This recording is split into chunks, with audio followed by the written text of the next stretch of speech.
com suas vidas. Comunidades nativas vivem dentro dos limites de seus ecossistemas. Natureza, tecnologia e cultura mantêm um equilíbrio dinâmico.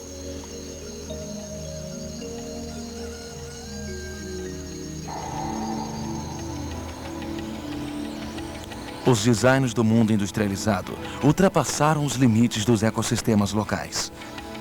Hoje, nossas tecnologias globais esgotam os recursos da Terra, turvam os céus e as águas com dejetos e colocam em risco grande parte da diversidade da vida. Podemos inventar um modo mais abrangente de design que integre o mundo construído com um ecossistema mais amplo à biosfera? Podemos encontrar um modo de vida que harmonize natureza, tecnologia e humanidade?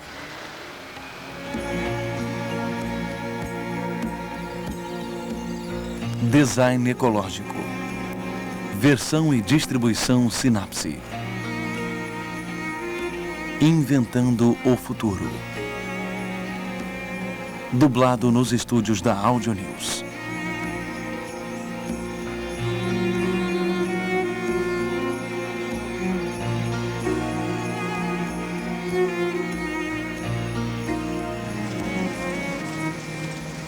Na era industrial, motores e combustíveis fósseis estouraram os limites dos ecossistemas locais. Recursos distanciados foram reunidos no processo da produção em massa. A indústria, em escala inimaginável, transforma a paisagem enquanto os bens que jorram das linhas de montagem transformam nossos valores. A máquina precisa, padronizada, especializada, inexaurível, parece prometer um futuro de crescimento ilimitado.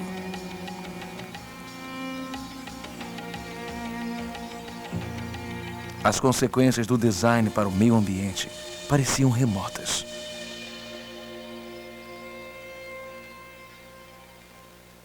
Este século começou com os arquitetos se inspirando em uma era emergente de indústria e tecnologia, com todo mundo desejando, de algum modo, funcionar como um motor à explosão.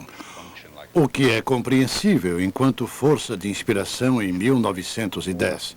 Mas como força permanente de inspiração em nosso mundo pós-industrial, em nosso novo mundo de informação e ecologia, não faz mais o menor sentido.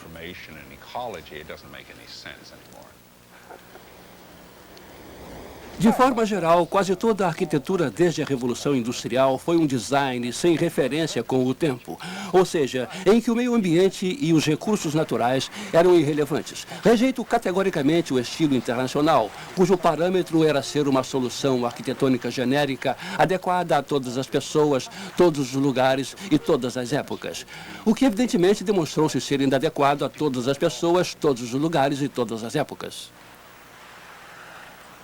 Os modernistas encaravam um prédio como um objeto isolado. Ele se isolava do seu ambiente e se isolava do contexto urbano. Era um objeto no espaço e independente da história.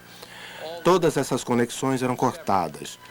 Os grandes paradigmas que determinavam nosso modo de encarar o ambiente construído foi formulado na virada do século e particularmente nos anos 30.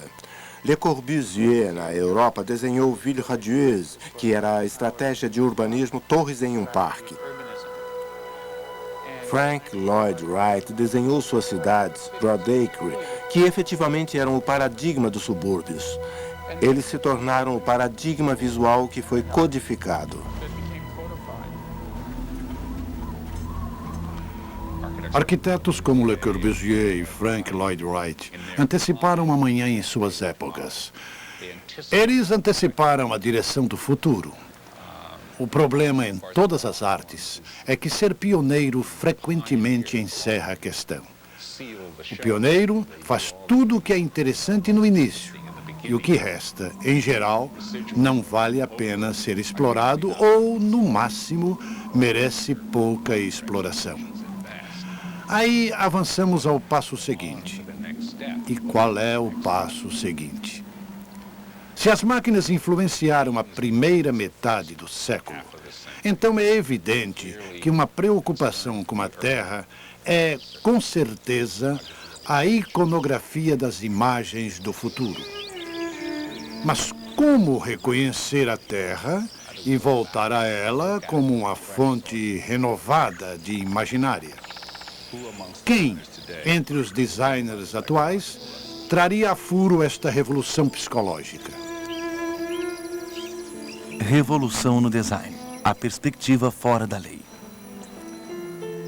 A vantagem de um designer fora da lei é partir para cima das coisas em vez de ter de filtrar todos os pensamentos, ideias e usos potenciais através de uma instituição ou outra. Trata-se de uma pessoa que imagina o que seria legal fazer em seguida com o que se tem disponível em termos de instrumentos. A responsabilidade de um designer é ser fora da lei. O pensador fora da lei tenta se projetar para além das restrições atuais, além da burrice da situação política atual, seja ela qual for, da forma como as coisas são feitas atualmente, e se pergunta, meu Deus, como realmente deveríamos fazer isto? Os pensadores fora da lei podem estar loucos e o mundo pode ter razão, mas precisamos deles, pois são eles que nos dão as sacações, as ideias e as formas arejadas de encarar as coisas. Consegui viver quase um século na fronteira sem ninguém me impor nada ou me dizer o que fazer. Aprendi a sobreviver lá e uma das coisas que aprendi foi não tentar convencer ninguém. Não tentar vender nada. Você vê o que precisa ser feito e faz. Todo mundo que conheço, de Buck para baixo, tem um extremo. Aqueles que se tornaram, aspas, fora da lei, fecha aspas, têm um sentido extremo de urgência, de que o sistema que criamos tem o potencial de destruir tudo que gostaríamos de ver acontecer. R. Buckminster Fuller é o designer fora da lei por excelência. Um filho da idade da máquina, ele seria um dos primeiros designers a testar-lhe os limites. Em 1927, com 32 anos de idade, Fuller se dedicou a uma revolução no design para otimizar a maneira como utilizamos os recursos do mundo. Um enfoque abrangente que levaria a alguns dos primeiros experimentos do século em design ecológico. Nossos recursos, aqueles que usamos do modo como os projetamos, operando em sua total capacidade, só conseguem sustentar 44% da humanidade. 56% da humanidade estão condenados a uma morte prematura e a grande dor e sofrimento antes dela. Sendo assim, a única maneira de sustentarmos todo mundo é através de uma revolução no design. Fazer mais com menos. Reagindo a uma falta global de habitações, Fuller projetou nos anos 30 a futurista casa Dymaxion. Unidades industrializadas de design eficiente que custariam tanto quanto um automóvel, garantindo melhores condições de vida para um número inédito de pessoas. Acreditamos que esta casa ajudará a resolver o problema de moradia. A razão das casas serem retangulares há tantos anos é porque só podíamos fazê-las assim, com os materiais de que dispunhamos.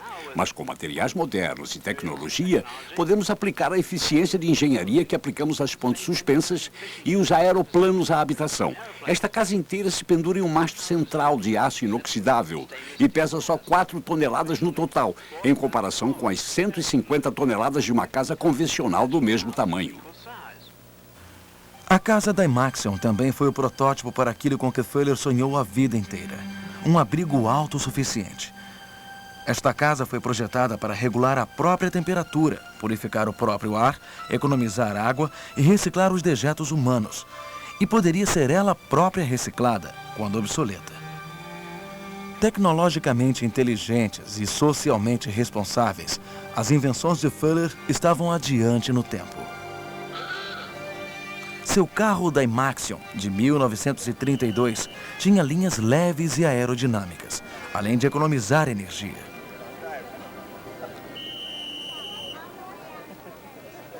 Tudo em que ele tocava se transformava em referência. É difícil imaginar, entende, que ele projetou o carrinho da Imaxon no fim dos anos 30 com um motor igual ao de um aparador de grama e de uma eficiência incrível. Naquela época, Detroit produzia uns mastodontes gastadores. É claro que eles só precisavam dar ouvidos a Buckminster Fuller e poderiam ter aprendido a lição já naquele tempo. Leveza e eficiência eram a chave. Ali estava um homem que falava do futuro como algo a ser planejado, em vez de algo a ser enfrentado do jeito que vier, como sempre fizemos. Ali estava um homem que inventara sua própria geometria e, intelectualmente, a ideia de que podemos planejar nosso mundo em vez de aceitar as coisas como saem da fábrica, do jeito que são impostas aos consumidores. Para mim, essa ideia foi poderosíssima. Fuller inventou sua própria geometria, a sinergética, para imitar o modo como a natureza fazia as coisas. Nos anos 50, tais pesquisas levaram à invenção do eixo oitavo e do domo geodésico. As duas estruturas mais fortes e mais leves jamais inventadas. Fuller conseguiu fazer mais com menos. Mas sua defesa de uma revolução no design teria de esperar uma geração pronta para receber a mensagem. As esperanças de que a política chegará a algum lugar é totalmente vã. A única coisa que se pode fazer em política é dizer que se acredita que nosso lado seja o melhor. O fim e o último recurso da política é sempre a arma de fogo. E qualquer um que não deseja guerra não conseguirá evitá-la com reuniões ou com objeções ou com qualquer forma de ação política. Não, não. Só se consegue isso com uma revolução no design. Depois dos horrores tecnologicamente dirigidos da Segunda Guerra Mundial e das catástrofes dos muitos projetos sociais e governamentais mal projetados, o mundo foi forçado a confrontar o lado negro da ciência e da indústria.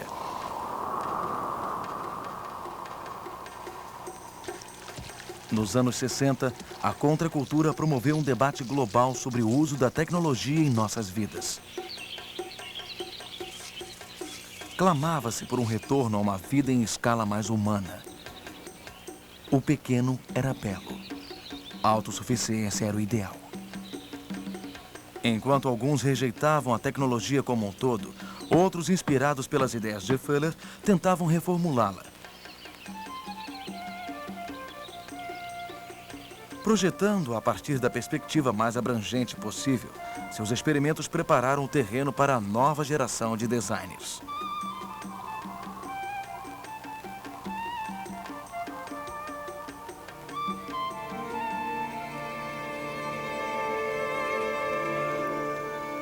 O catálogo da Terra Integral celebrava o design como um modo de vida.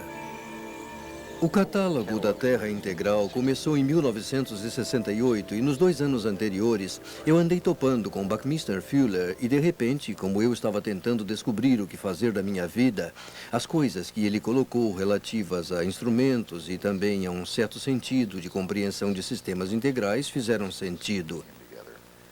Efetivamente, na forma final do catálogo da Terra Integral que realizamos, a abertura era: as sacações de Buckminster Fuller deram início a este catálogo. O relacionamento do catálogo da Terra Integral batia de frente com a contracultura. Fizemos o impossível não só para conhecer a tecnologia a fundo, mas também para controlá-la e inventar a nossa. Não podemos montá-la, está montada. Stuart Brown me procurou porque ele soube que eu lia catálogos. Ele disse que queria criar uma coisa chamada Catálogo da Terra Integral, de modo que qualquer pessoa na Terra pudesse pegar um telefone e descobrir informações completas sobre qualquer coisa. Ele disse que era seu objetivo. Se as pessoas tivessem informações abalizadas, elas agiriam corretamente.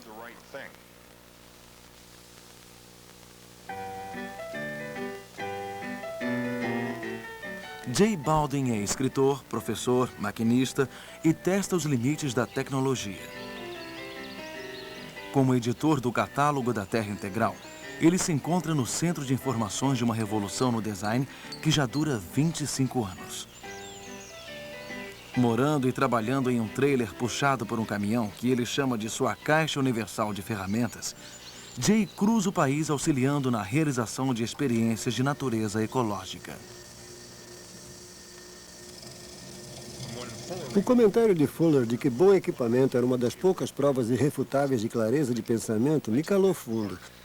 Um velho ditado diz que as ferramentas são apenas extensões de seu corpo. Tipo, pinças são só dedos muito fortes. O martelo é só um punho muito forte. Mas eu descobri que todo um grupo de instrumentos são extensões de sua mente. Esse grupo capacita você a dar forma física às suas ideias. Na verdade, o que você faz é derramar tanta energia na ideia de modo que outras pessoas possam enxergá-la. O que se faz aqui é prova de trabalho conceitual. Chamo esse lugar de prancheta de desenho tridimensional.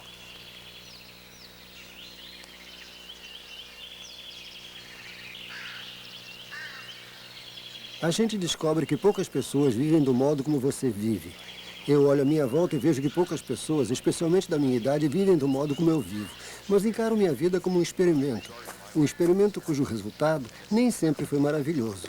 Mas, com certeza, eu não diria que seja lá o que for é um fracasso, pois a gente sempre aprende. Após descobrir que tipo de ser humano é testado com a sua própria formação genética, então você precisa forçar isto até o ponto em que possa ver para que serve. E eu acho que é responsabilidade sua.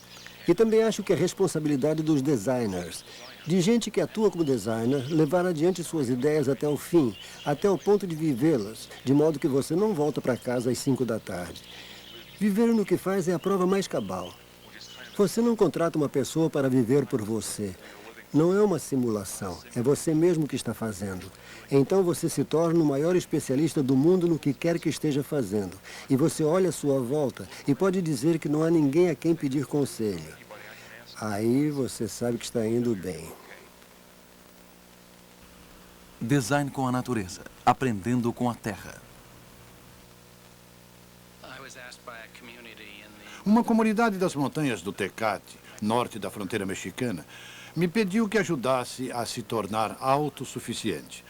As pessoas perguntavam como pegar sua própria energia, como recuperar a umidade necessária das frutas e outros meios de integração com o local, que é bastante difícil e semiárido.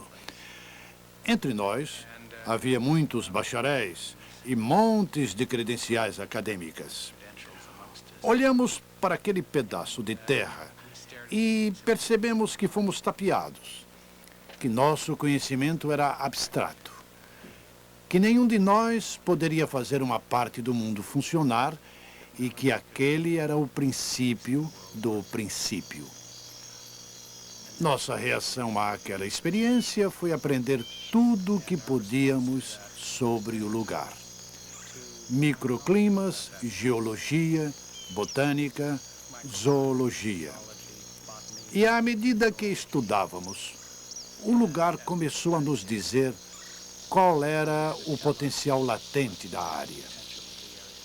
Enquanto trabalhávamos naquele ponto em particular, começamos a nos movimentar dentro de arsenais de conhecimentos, alguns com milhares de anos de idade. Civilizações que funcionavam com muito poucos recursos e que fizeram coisas extraordinárias. O que eles tinham? Como era a ciência deles?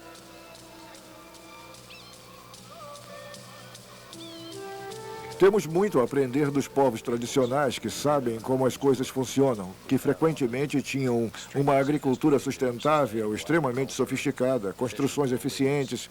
Ainda não somos tão bons no design solar passivo quanto os Anasazi do antigo Sudoeste, por exemplo.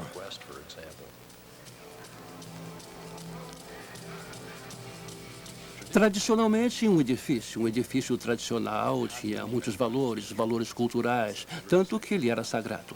Ele representava a sua relação com a terra e com o céu. As relações com as aberturas no teto ou nas paredes, na direção em que estava a fachada do prédio e os materiais com que era construído, tudo fazia parte de sua própria cultura. Essas tradições existem. Nós o perdemos, esquecemos totalmente o fato de que um prédio pode ser um professor e pode nos colocar em contato com a nossa mãe sagrada, com a terra e com o universo.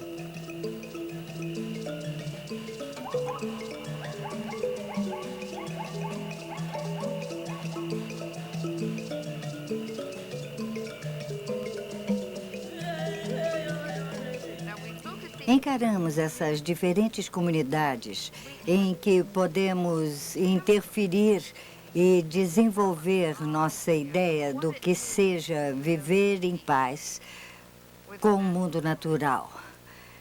Mas não podemos resolver nossos problemas repetindo ou imitando soluções que funcionaram para uma comunidade pequena e de tecnologia limitada.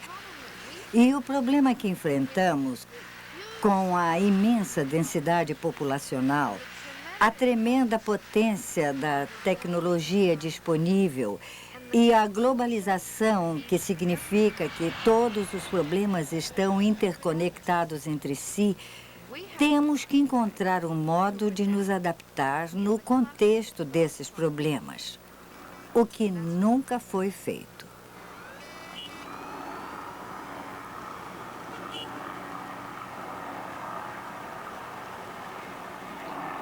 Para a transformação da sociedade e a transformação das prioridades ser efetiva, é preciso começar com a paisagem humana. E o desenvolvimento de um novo instrumento é fundamental para desenvolver uma nova sociedade. Gostaríamos de construir, digamos, um piano, que é a minha metáfora, e aí os músicos virão e usarão o piano para criar música própria.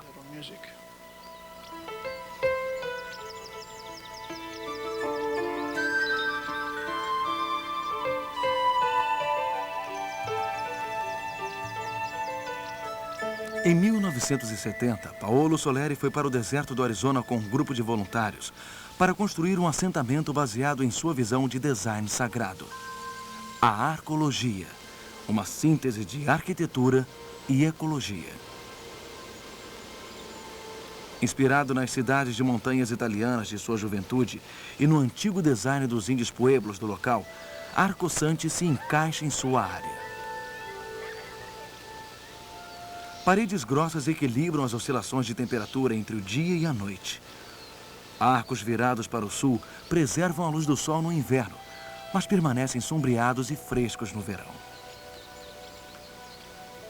A arcologia de Soleri representa cidades confinadas em que o trabalho, a vida, o aprendizado e o lazer ocorrem sob um único teto.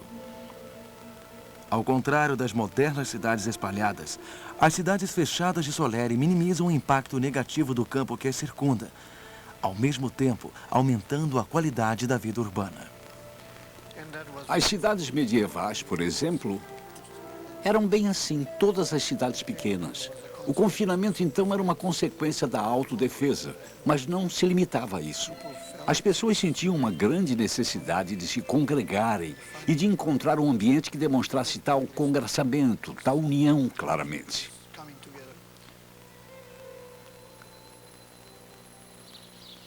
Minha restrição ao sonho americano é basicamente por ele defender este lar individual, seu próprio territóriozinho, no qual se tem a realização do indivíduo e da família.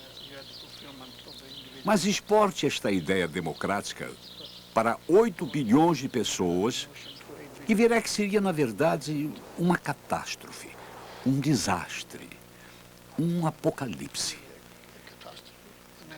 Energia, materiais, recursos, destruição da paisagem, morte da ecologia, tudo viria nesse vácuo.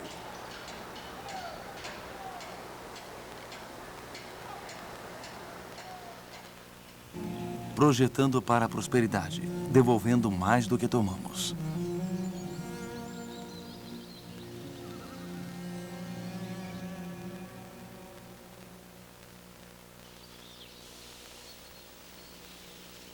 Quando se tenta quantificar tudo em termos de dinheiro, perde-se o sentido do que tem valor, porque é claro que há tantas coisas que não podem ser quantificadas em termos de dinheiro, como a pureza do ar, a pureza da água, ou os hectares de terra perdidos pelo desflorestamento e pela desertificação, as espécies perdidas pelo mundo todo. E não podemos colocar números em nenhuma dessas coisas.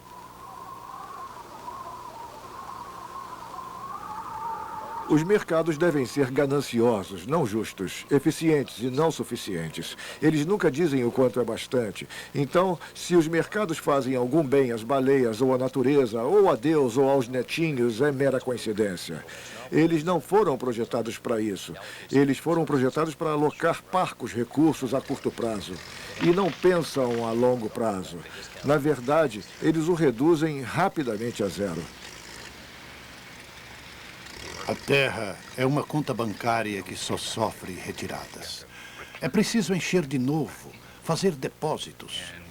A civilização ocidental, no século XX, não fez quase nada além de retiradas. Quando vamos começar a depositar?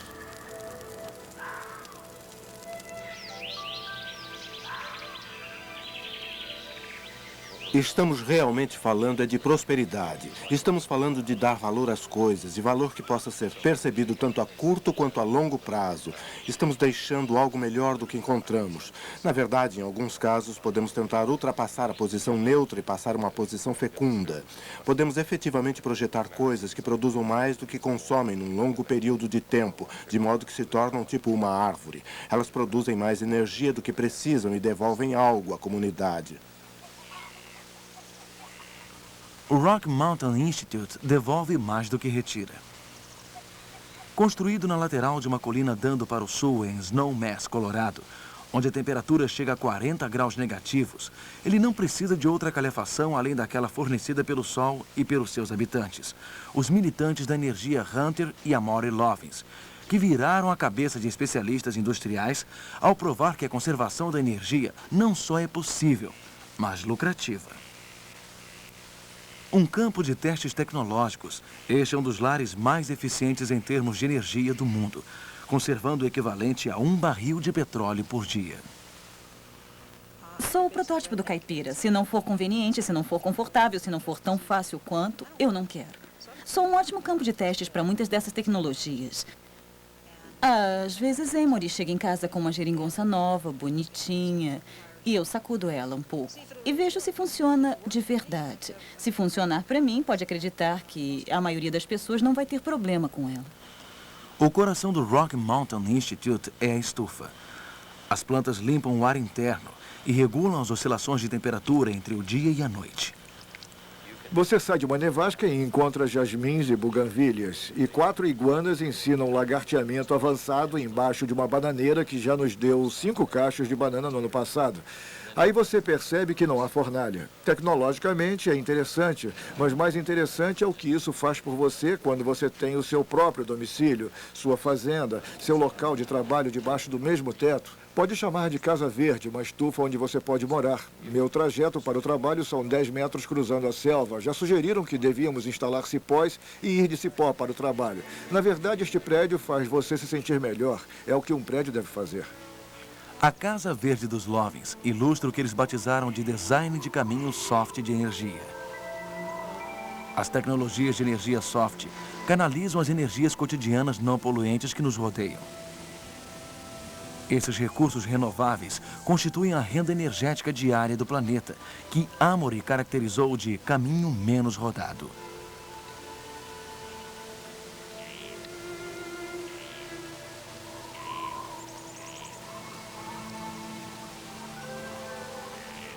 A energia hard, o caminho mais rodado pela sociedade moderna, é centralizada, complexa, de manutenção custosa e perigosamente poluente. O mundo está inundado de petróleo barato há décadas e caiu em um frenesi que se poderia esperar quando o petróleo... Bom, a gasolina nos Estados Unidos, por exemplo, custa menos que água mineral ou menos que refrigerante. Quando o grande químico russo Mendeleev analisou o petróleo pela primeira vez e descobriu todas aquelas moléculas maravilhosas dele, disse que aquilo era valioso demais para queimar. É claro que ele tinha razão, mas nós o queimamos desde então. E a principal razão de o tratarmos quase como um bem gratuito é que seu preço não chega perto dos custos de sua renovação a longo prazo, que é próximo do infinito. É muito difícil criar moléculas iguais àquelas desde o princípio. A consequência do petróleo barato que usamos há tantas décadas é que temos um sistema extremamente ineficaz, insustentável de produção industrial, de transporte, de habitação, de modo que precisamos rodar tanto por aí, no tipo de construção em que vivemos e em que trabalhamos. Todas se enquadram na ordem de 5 a 10 vezes mais desperdiçantes do que seriam se usássemos a energia da mesma maneira que economizamos dinheiro.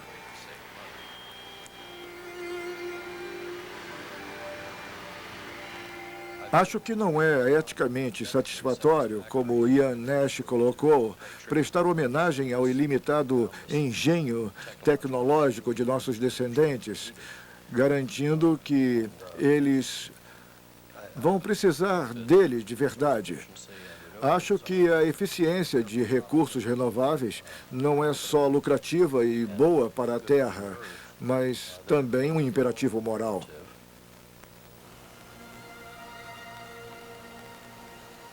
Com este espírito, o imperativo do inventor Paul MacCready é a independência do uso ineficaz de recursos e do pensamento convencional. Seus engenhosos veículos chamaram a atenção internacionalmente para formas fascinantes de transporte alternativo. Hoje eles estão expostos no Museu Smithsoniano como marcos nos anais do transporte. O valor de várias das coisas que fizemos é que, todos sendo pouco práticos, comparados com os veículos comuns que utilizamos, que usam gasolina, têm muita potência e são bons e seguros para carregar as pessoas por aí, é que elas obrigam a pensar diferente. Pensar um pouco em fazer mais com menos. Testando os limites de estruturas aerodinâmicas construídas com materiais diáfanos, MacCready vem sempre obtendo espantosos resultados.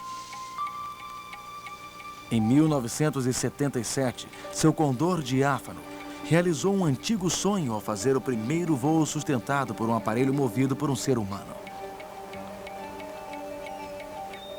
2 anos depois, seu Albatroz diáfano, pesando apenas 35 quilos, com asas de 30 metros, cruzou o Canal da Mancha com sucesso, movido apenas pela força dos músculos de seu piloto.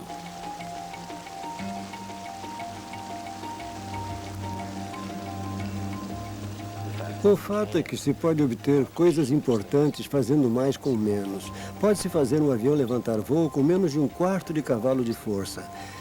Aí a gente percebe que não necessita nem de longe da energia que se usa para transporte terrestre. Não precisa de tanta energia para obter casas confortáveis e por aí vai. O Solar Challenger, o avião movido a energia solar. Idealizamos esse projeto no verão de 1979, porque a OPEP estava ensandecida e os preços da gasolina subiam vertiginosamente. A ideia de que alguém ia convocar meus filhos para proteger nosso vício pelo petróleo estrangeiro, o qual podemos dispensar, me fez começar a imaginar se haveria algo que eu pudesse fazer enquanto indivíduo para ajudar a fazer as pessoas pensarem a respeito de uma postura mais racional referente à energia. Adaptando as lições aprendidas com a aviação aos problemas de transporte terrestre, a equipe de MacCready projetou o Sunracer para competir com o Solar Challenge australiano.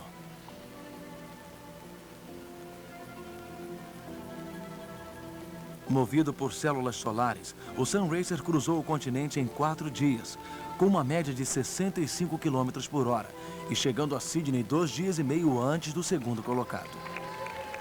A espantosa vitória atraiu a atenção de fabricantes de automóveis, o que levou à construção, em 1990, de um protótipo de carro esporte elétrico. O GM Impact, movido a bateria, satisfaz a exigência comercial de um desempenho forte de 0 a 100 km sem emissão de combustível. Os designers tentam construir aparelhos desejáveis que sirvam às necessidades do indivíduo e da sociedade. Eu sempre incentivo as pessoas para que tentem enxergar tais necessidades e o objetivo dos projetos de forma um pouco mais ampla. Tecnologia em perspectiva e sob controle seria um modo de descrevê-lo. Uma maneira de encarar essas questões mais amplas é fazer de conta que você é um explorador galáctico que visita a Terra a cada 100 mil anos ou a cada 1 milhão de anos. Isso ajuda você a afastar a prioridade humana que impomos a tudo. Faz você pensar um pouco mais no resto das espécies e perceber que os seres humanos são apenas uma das espécies mais recentes. Digamos que façam uma escavação paleontológica daqui a 10 mil anos. Com certeza vão encontrar 2 camadas. Uma das camadas embaixo da Terra representa a grande extinção, o fim da era dos dinossauros. A outra é a camada que vivemos agora, que será igualmente bem definida. A camada em que tivermos consumido todo o combustível fóssil, tão facilmente disponível, e na qual haverá, talvez, alguns detritos nucleares. Não sei o que eles vão ver. Só sei que eles verão uma camada muito bem definida e que estamos bem no meio dela.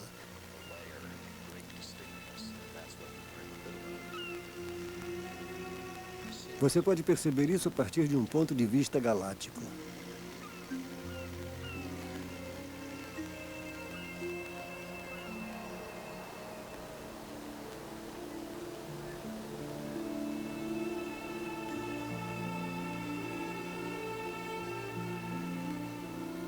A vida existe em uma concha bem fina, se estendendo 10 quilômetros para o fundo dos grandes oceanos e 10 quilômetros acima, na atmosfera superior. Dentro dessa biosfera, a vida se regenera, reciclando os elementos que lhe são necessários.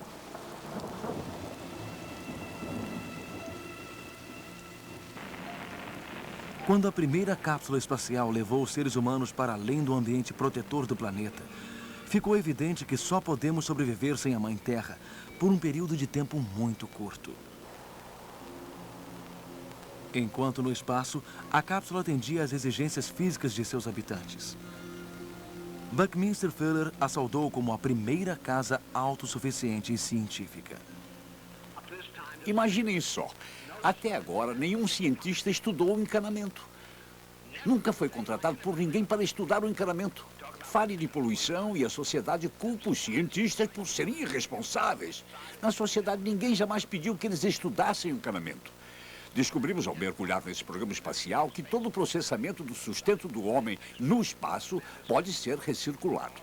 Em vez de produzir 3,5 kg para cada homem, chegando a 4 bilhões de pessoas, a 3,5 kg por cada uma, veja só o que você está fazendo usando apenas os córregos modernos através das casas. Usamos 7,5 kg de água para nos livrarmos de meio quilo de produtos químicos, que não sabemos como aproveitar o que é poluente. Trata-se de uma ignorância, quando poderíamos recircular os próprios líquidos. E agora, descobrimos que isso é possível. Design regenerativo. Sociedades com outras formas de vida. O estágio em que nos encontramos é o que o planeta está nos ensinando diretamente. É como se estivéssemos chegando à hora da formatura, como o Buck sempre disse. E o planeta tem todos os sinais de alerta, positivos e negativos, que, se lhe dermos ouvidos, são sinais para que mudemos nosso sistema de crenças e o nosso sistema de valores.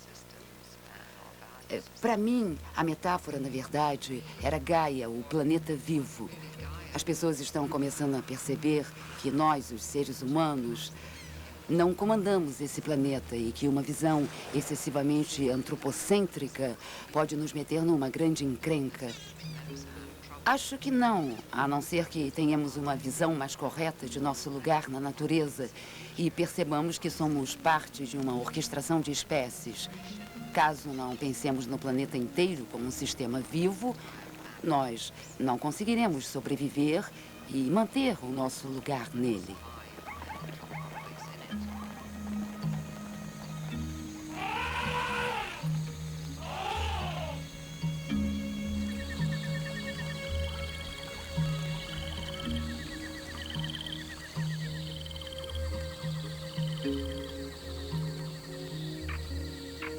Essa mudança é a mudança fundamental que tem que ocorrer. e que exige o entendimento de princípios muito simples, tais como a ideia de que os desejos devem igualar os alimentos, que temos que proteger a biodiversidade e que temos que utilizar fluxos energéticos naturais. Como pessoas responsáveis pelo design, que significa estarmos imaginando o futuro, se não encararmos essas coisas, em certo sentido estaremos sendo negligentes, pois podemos estar efetivamente fazendo coisas que são, em última análise, mais destrutivas que produtivas. Este é um problema de design que não tem igual.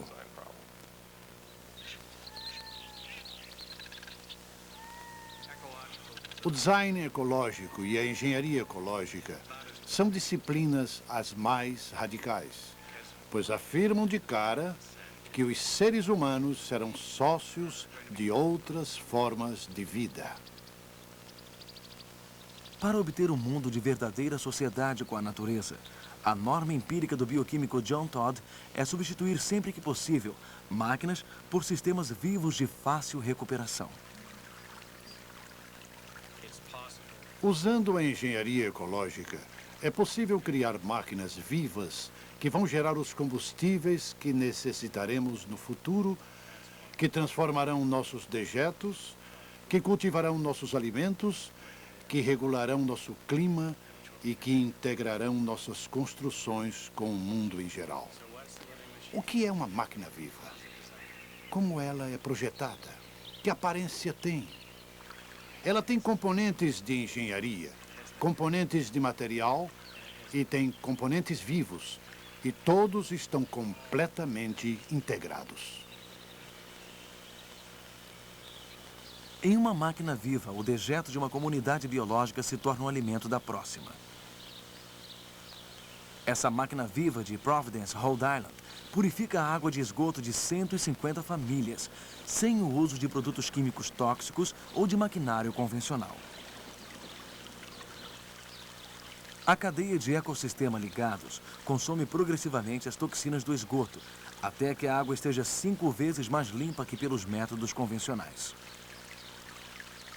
Assim como na Terra, é a rica diversidade da vida que assegura a saúde e a recuperação do sistema. Uma das coisas que descobrimos sobre o projeto desses sistemas é que não conseguimos saber uma fração daquilo que eles sabem. Por isso chamo de verdadeira sociedade. Quero dizer, eles sabem mais do que nós. Digamos que o organismo é para tratamento de dejetos. Quando se monta máquina viva, não se sabe que organismos se recombinarão na presença dos dejetos. Portanto, você obtém milhares de espécies de organismos de todos os tipos de ambientes aquáticos e os semeia, de preferência, a cada estação ou 4 vezes por ano. E eles começam a se recombinar de modo a se adaptarem a seus dejetos. Pode ser mortal a peça, mas eles dão um jeito. Você não conhece, mas você tem de honrar o sistema, garantindo que os personagens estão lá. Em 1982, John Todd trabalhou com J. Baldwin na construção de uma máquina viva dentro de um domo geodésico almofadado. Com seu enfoque biológico, John Todd realizou o sonho de Buckminster Fuller. Um abrigo autossuficiente, uma casa com seu próprio metabolismo.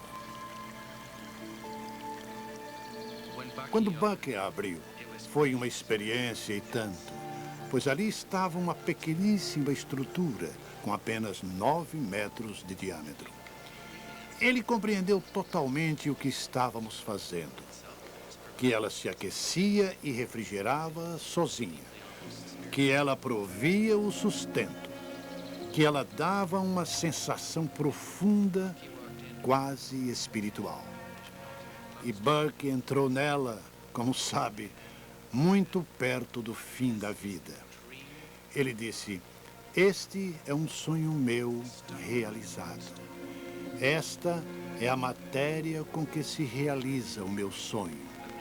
A integração de natureza e arquitetura. O elo perdido.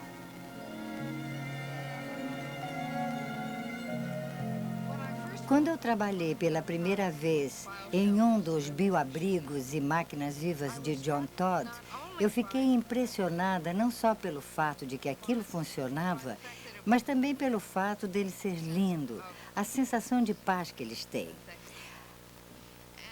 Acho que alguns desses designers fora da lei, que são pioneiros na área do design ecológico, ao nos oferecerem uma chance de verdadeiramente ver e sentir o design ecológico, mesmo que numa escala muito localizada, estão prevendo o tipo de processo de design que terá de acontecer no futuro. Nossa tarefa é a integração, tomar essas ideias e reformá-las para que possam oferecer soluções para o modo como projetaremos padrões de adaptação para os 5 bilhões de seres humanos que existem no planeta agora.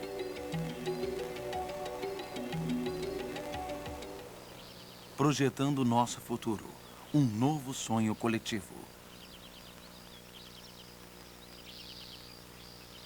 Para muitos designers, o caminho para um futuro ecologicamente sadio levou a uma nova visão integrada de arquitetura e comunidade. Resumiu-se a projetar um bairro, pois a maioria das mudanças necessárias estavam nas comunidades de bairro. E o objetivo era fazer alguma coisa que consumisse menos energia, que criasse um sentido maior de comunidade. Neste país, o sentido de comunidade basicamente desaparecera da maioria dos bairros. Nas Village Homes de Davis, Califórnia, o layout físico foi projetado para integrar os prédios com o cenário natural e o indivíduo com a comunidade. Todas as ruas estão colocadas numa direção primariamente de leste para oeste, o que significa que os lotes estão orientados essencialmente para o norte e o sul. Isso possibilita a colocação das janelas no lado sul da casa para preservar o sol de inverno. Os balanços são projetados para bloquear o sol de verão, de modo a não haver fardos de refrigeração desnecessários. As ruas são mais estreitas. Ruas mais estreitas são mais fáceis de sombrear. As árvores da rua foram escolhidas e plantadas de modo que elas vão sombrear as ruas, mantendo o microclima bem mais confortável aqui.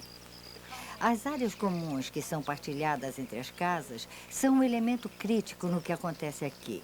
Elas se prestam fisicamente a muitos outros tipos de interação entre as pessoas e não creio que seria possível haver o mesmo tipo de interação entre os vizinhos sem que se tivesse esse cenário físico. Para construir esse empreendimento, tivemos de violar muitas normas. Balões alongados e estreitos, tubulações correndo a céu aberto, misturar produção de alimentos com habitação, lotes menores, maior densidade em alguns pontos. Parece que violamos todas as normas para concessão de empréstimos para loteamentos do sistema financeiro. Violamos todas as normas de planejamento que os diretores de obras públicas aprovam. Os bancos ficaram muito desconfiados porque não se encaixava no que eles já conheciam. Foi uma dor de cabeça danada. Levou 3 anos para o projeto obter financiamento, o bastante para desencorajar muita gente. Mas parecia uma ideia importante demais para jogar fora e acabamos por conseguir deslanchá-la. O impressionante é que, uma vez que começamos a construir, descobrimos que as pessoas queriam comprar. Os regulamentos tiveram de mudar, mas antes da mudança ocorre um consenso, uma visão de futuro diferente tem de se materializar. E tal visão tem de ser partilhada, não só por um grupo de ecologistas radicais, ou por um grupo de construtores com interesses próprios, ou por alguns políticos. Ela tem de ser abrangente, tem de ser encarada como uma opção de estilo de vida. Um lugar onde uma visão abrangente começou a surgir é Curitiba, uma cidade com 1,5 milhão de habitantes, conhecida como a capital ecológica do Brasil. Superando tremenda resistência da comunidade empresarial e a inércia política, Jaime Lerner, um arquiteto renomado e 3 vezes prefeito, envolveu todos os cidadãos na transformação da cidade.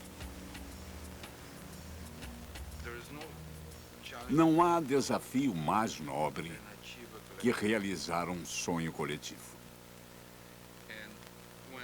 E quando uma cidade pode aumentar a sua qualidade de vida, quando ela respeita o povo que nela vive, quando ela respeita o meio ambiente, quando ela se prepara para as próximas gerações e o povo assume esse tipo de corresponsabilidade, esta é uma causa partilhada.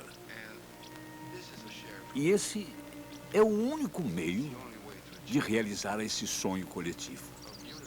Como é lindo realizar esse sonho coletivo de cidade. Com recursos muito limitados, os curitibanos transformaram a cidade, transformando terra estéril em parques luxuriantes e em reservas naturais. Uma pedreira abandonada e postes telefônicos reciclados em uma universidade aberta e o centro congestionado em alamedas de pedestres. Mas o maior sucesso de Curitiba foi obtido com a aplicação de soluções simples, que funcionam em larga escala. Se você quer ajudar o meio ambiente global, basta fazer duas coisas simples. Use menos seu carro, recicle seu lixo. Se todos os cidadãos de todas as cidades pudessem fazer isso, não teríamos nenhum tipo de problema ecológico global. O barato sistema de transporte de Curitiba é tão eficiente que tornou-se um sócio do meio ambiente, diminuindo a poluição, o congestionamento de trânsito e o consumo de energia. Aumentando a frequência do serviço, determinando faixas exclusivas, empregando ônibus articulados e simplificando o embarque e desembarque com tubos de carregamento, os ônibus de Curitiba se tornaram uma alternativa agradável no lugar dos carros. Urbanistas do mundo todo visitam Curitiba em busca de conselhos para o alívio de seus próprios problemas de tráfego e para estudar o programa curitibano do lixo que não é lixo.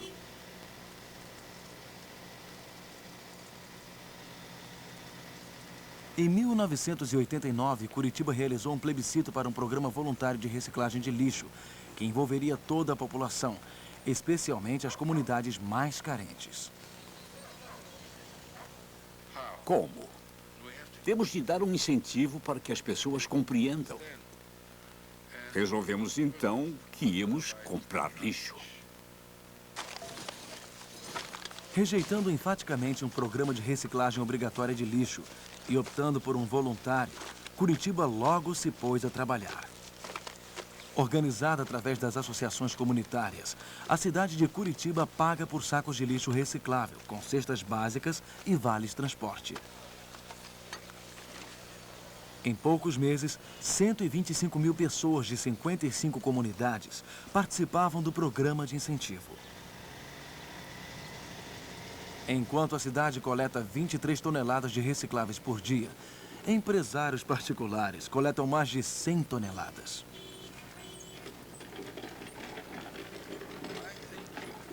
Acho que a política de não correr riscos é uma das piores coisas de nossas cidades. Temos de ter coragem para mudar. Não temos o direito de adiar. Se quer ter todas as respostas, acabará adiando a oportunidade de mudar. Não tem esse direito. Isso é muito importante, porque é sempre possível ter um diagnóstico melhor. Sempre se tem um estudo melhor. Às vezes é preciso para fazer acontecer.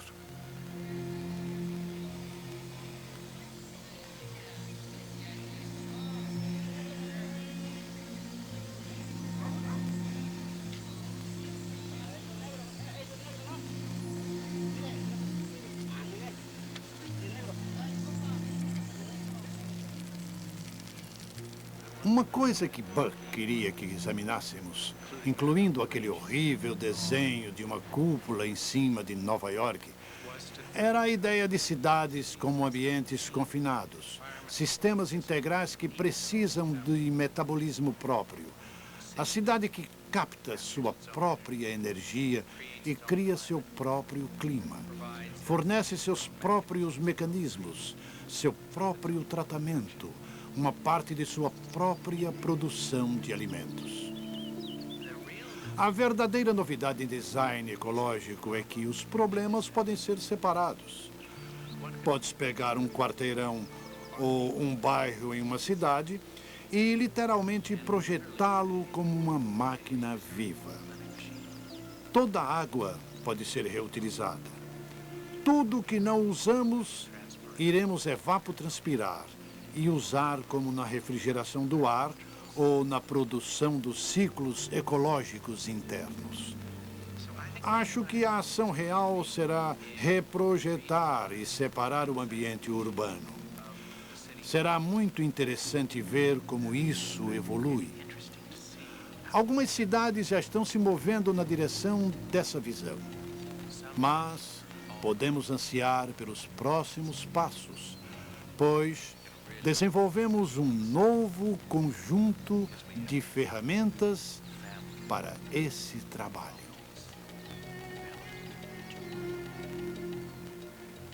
Um verdadeiro designer, mesmo que seja convidado a trabalhar um pequeno lote de terra, o percebe como uma parte do sistema total e o encara como uma parte do todo histórico. Trabalhando para torná-lo vivo e vital, o designer contribui para o fortalecimento do ambiente mais amplo. Uma vez que compreendamos tais mundos dentro de mundos, então compreenderemos que o que fazemos afeta tudo. Esse entendimento tem de ser levado à vida cotidiana e à metodologia do design. O que acho que vai acontecer no século XXI é que o conceito de vida, a harmonia no ambiente e uma comunidade como estrutura viva vai amadurecer até o ponto em que chegaremos a um consenso sobre o que uma estrutura viva realmente é e nos dirigiremos para ela.